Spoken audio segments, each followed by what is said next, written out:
Špatných hororových her je opravdu hodně, ale dnes se zaměříme na pár těch, které jsou docela velké a známé, ale jsou vážně špatné. Takže žádné hry zdarma, které někdo udělal doma ve sklepě, ale hry, které se tvářily důležitě. Dnes si tedy ukážeme top 5 nejhorších hororových her.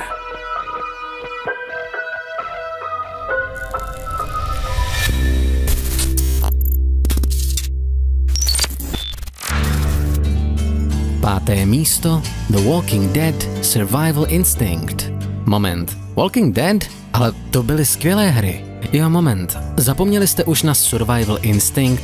Na rozdíl od skvělé série od Telltale vám zde bude všechno tak nějak úplně jedno, jelikož na postavách vůbec nezáleží a na této hře očividně také ne. Konstantní glitche, akce, která je bolestivě repetitivní, stealth mise, které nefungují, takže se stejně změní na akční zabíječku a záseky, při kterých na vás útočil jeden zombík za druhým a vy jste jenom zoufale mačkali útok, abyste je dostali z cesty. Nefunguje to jako střílečka, nefunguje to jako horor, nefunguje to ani jako The Walking Dead hra. Takže je to jenom bolestivá připomínka toho, že i takto velká značka se dá jednoduše pokazit.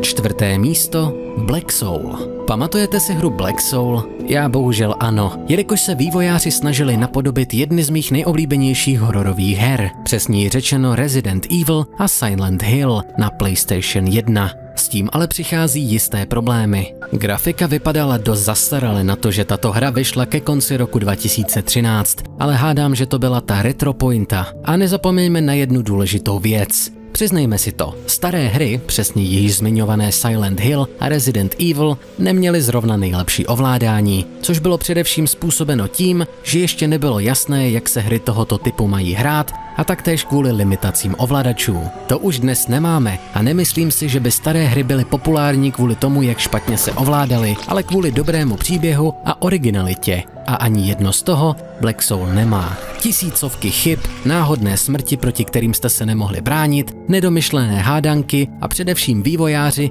kteří pod vlastní hrou píší, že má jejich hra, cituji, perfektní hororovou atmosféru, která vás udrží napjaté. Jediné napětí ale přichází spíše z toho, že hra vážně často padá.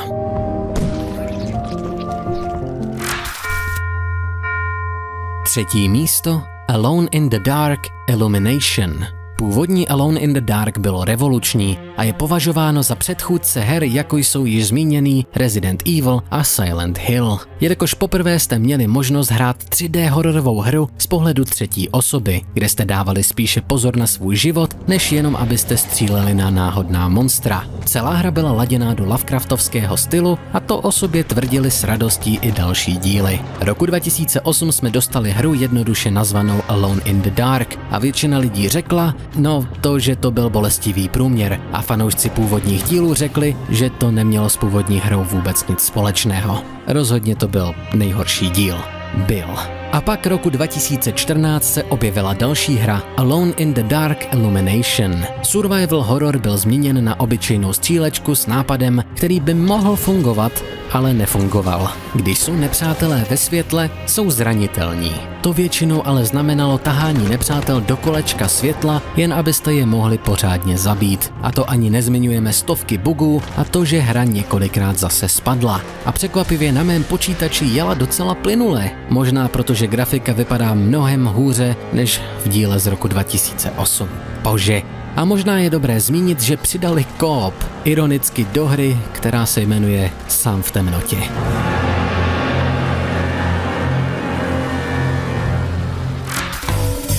Druhé místo, Amy.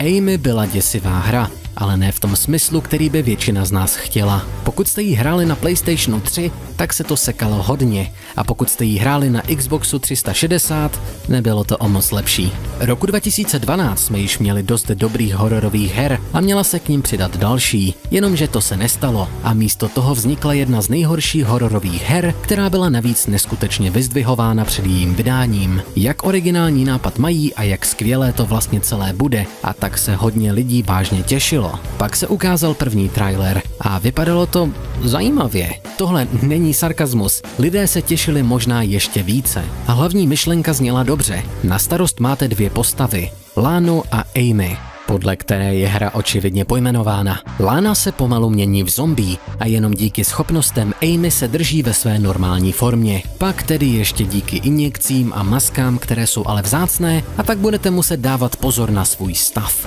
Zatímco se ale měníte, nepřátelé vás začnou brát jako jednoho z nich, takže změna může mít i své výhody. To znělo vážně cool a docela originálně. Pak ale přišly ty problémy. Hrozný dubbing, nevyvážený zvuk, nekonečné sekání, průměrný příběh, zastaralá grafika a postavy, které vypadaly děsivěji než samotní nepřátelé.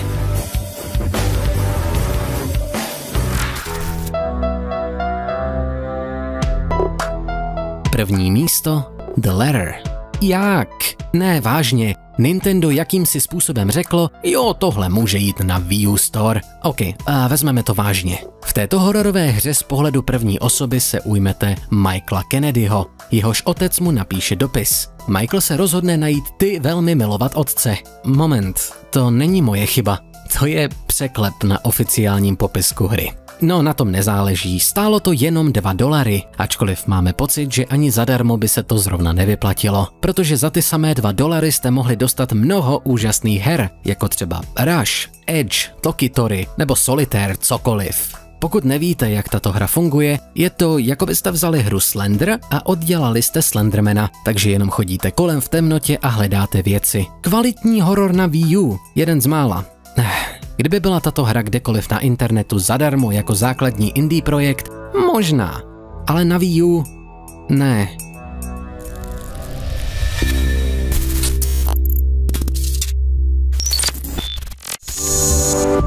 My doufáme, že vám toto video přišlo zábavné, protože pokud ano, budeme rádi, když dáte like, napíšete komentář, budete sdílet a odebírat pro další TOP 5.